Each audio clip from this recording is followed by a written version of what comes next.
नमस्कार दोस्तों, राधे राधे। मायका या ससुराल, मायका पहले या ससुराल, सर्वश्रेष्ठ कहानी सुनिएगा ज़रूर।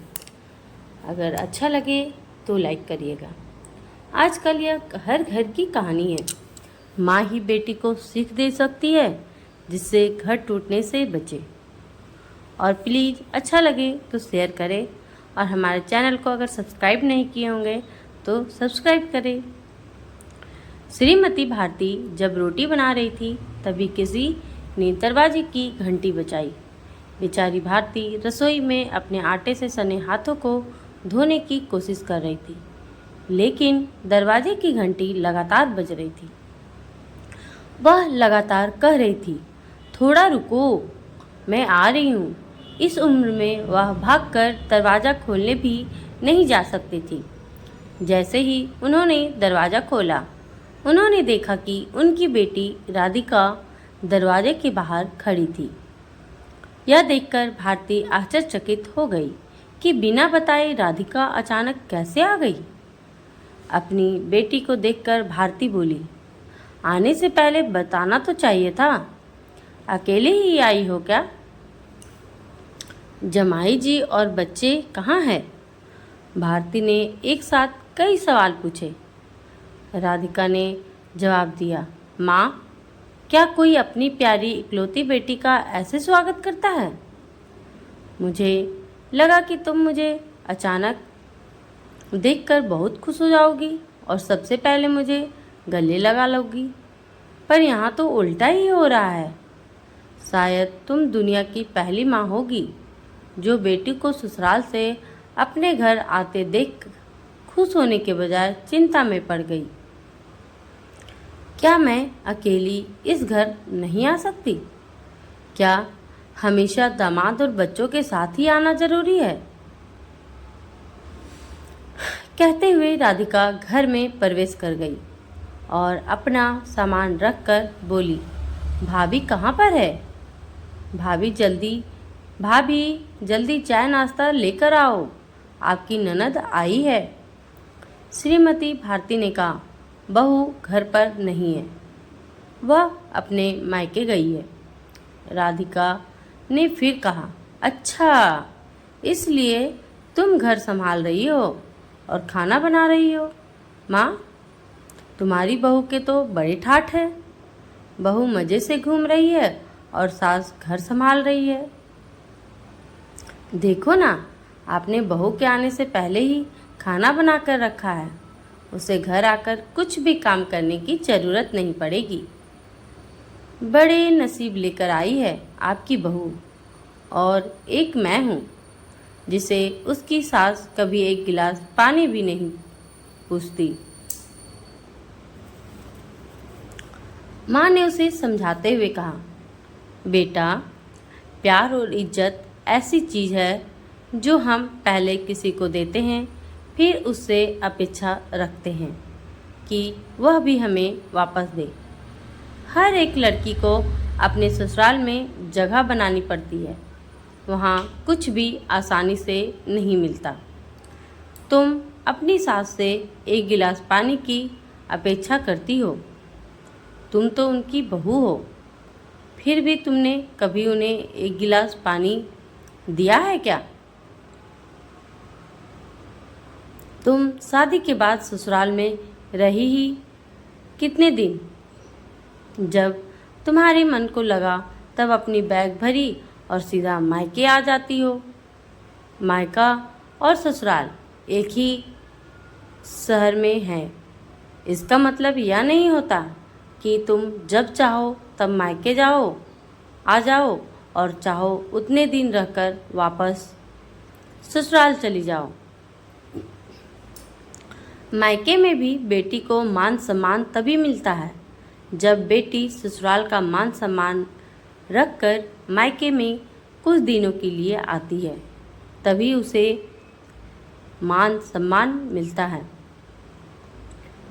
ऐसा हर रोज बिना बुलाए, कोई कारण ना होते हुए भी कोई बेटी मायके आती होगी तो उसको साधारण पूछताछ भी कोई करता नहीं।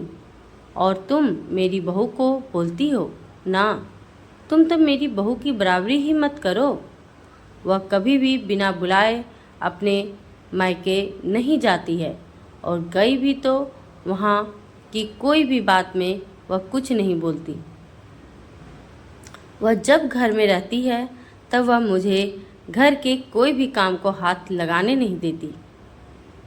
अब मेरी इच्छा से घर के काम कर रही हूँ। वह मुझे काम करने को नहीं कह गई। अपनी बेटी को माँ के सिवाय अच्छा कौन समझ सकता है। मुझे तुम्हारा स्वभाव अच्छी तरह पता है। तुम्हारे ससुराल में सब लोग अच्छे हैं, तुम ही उनके साथ मिलजुल कर नहीं रहना चाहती। ससुराल तो ससुराल होता है और मायका तो मायका होता है।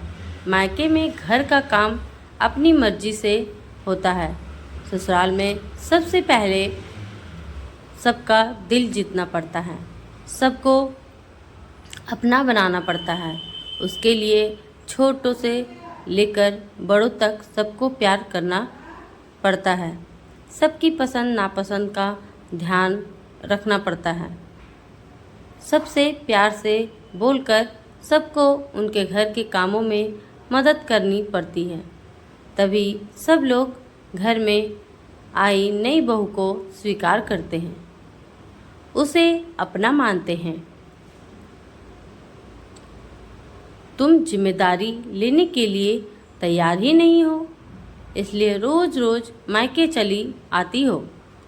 यहाँ आकर भी वही करती हो। अभी की बात देख लो, घर में कदम भी नहीं रखा, उतने में भाभी को ऑर्डर देना शुरू कर दिया। भाभी, मेरे लिए चाय नाश्ता लेकर आओ। वह व्यक्ति घर में है या नहीं, वह कैसी है, उसकी तबीयत कैसी है, यह पूछना भी ज़रूरी नहीं समझा। घर में आए मेहमान की मेहमान नवाजी होती ही है, पर उनका बर्ताव सामने वाले व्यक्ति को पसंद आए तो मेहमान नवाजी ना मांगते पूरी होती है। पर तुम्हारा ऐसा बर्ताव मुझे ही पसंद नहीं आता, तो तुम्हारे ससुराल के लोगों को कैसे पसंद आएगा। तुम बोलती हो ना मेरी बहू का बहुत ठाठ है, तो वो बात सही है। उसने यहाँ हमारा दिल जीत लिया है और हर एक के दिल में खुद की जगह बनाई है। वह रोज़ रोज़ तुम्हारे जैसी ससुराल के लोगों के साथ झगड़ा करके मायके नहीं जाती। इस वजह से ससुराल और मायका दोनों जगह उसकी इज्जत होती है। जब तक उसे अपने मायके से बुलावा नहीं आता, तब तक वह जाती नहीं। आज माँ ने ही अपनी बेटी को उसके बर्ताव के दोष दिखाए, क्योंकि उसे लगता था कि अगर अपनी बेटी को अभी नहीं समझाया तो वह कभी नहीं समझेगी। तब तक बहू भी घर आ गई। उसने राधिका को देखते ही बोली, अरे दीदी, आप कब आई? मुझे फ़ोन किया होता तो मैं जल्दी घर आ गई होती ना। इस पर राधिका बोली, नहीं नहीं भाभी, मैं वापस जा रही हूँ। अभी ही मेरी सास का फ़ोन आया था, उनके सीने में दर्द हो रहा है, मुझे वापस जाना है, आऊँगी वापस कभी, बोलकर राधिका अपना सामान लेकर चली गई। तभी उसकी भाभी ने उसे रोकने का प्रयास किया, पर उसकी सास ने ही अपनी बेटी को रोकने से मना किया और अपनी बहू से बोली, बहू, जाने दो उसे, पहले अपना घर संभालने दो, उसके बाद उसे मायके में आने दो।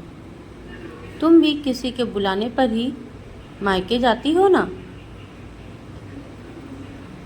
काफ़ी महीने हो गए राधिका का फ़ोन नहीं आया था, वह खुद भी मायके नहीं आई, इसलिए उसकी माँ ने उसे फ़ोन किया।